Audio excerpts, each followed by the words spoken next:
As a child, young Marco was just like every other young boy, filled with energy, constantly playing, having fun, talking to everyone. Pure joy and innocence. Growing up, everyone was always asking him what he wanted to be when he was older. Everyone he encountered was friendly. But as he got older, when the pimples started coming in, when he started getting a little greasy, self-conscious around girls, the world didn't want to talk to him as much. Marco slowly got used to this, but he always found it strange. He could walk past someone on the sidewalk, two fellow citizens of the same city, and have them stare straight ahead, as if they didn't see each other. He felt like an isolated island. He found it strange that we could all be in a cafe, focused on our laptops, our books, not paying attention to the plethora of people around that we could be talking to.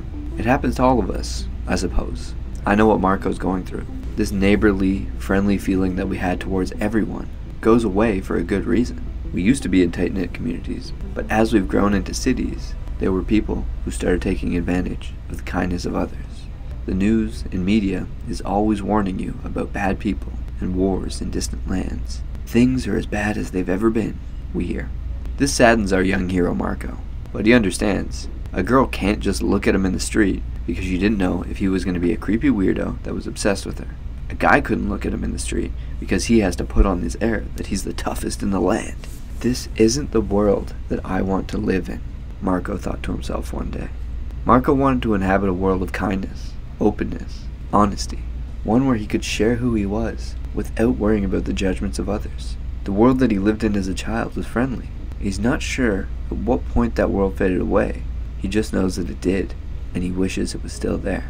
But then, the aha moment. Everything is a perception. It's all Maya. It's all a fog, as the Toltecs say. If Marco was waiting for the world to change, to be how he wanted it, he would be waiting for a long time. So Marco made a decision that if he wanted to live in a world where everyone is kind, accepting, and friendly, he would assume that he already does. Sick of having the crushing frame of the world imposed upon him, he decided that he would consciously set his frame and start acting through it. He wouldn't adapt to the frame of the world. From now on, the world could adapt to his frame. As he started being open, he realized something interesting. People were friendly back. He would talk to them in the cafe, and they would say hello as well. They just needed permission, just like he did. Everyone is concerned about how separated everyone else is. Everyone is concerned that we are neighborly. The reactions of others are simply a mirror to how you feel. Some people, of course, were rude to our friend Marcus, but he didn't judge them. He had a secret tool that he was using. This tool is that he had a vision for what the utopian world was that he wanted to live in. He wasn't worried about the fact that reality wasn't yet reflecting that. He knew that eventually it would, and it would be slow. And when it did, it would creep in, and he wouldn't even recognize it.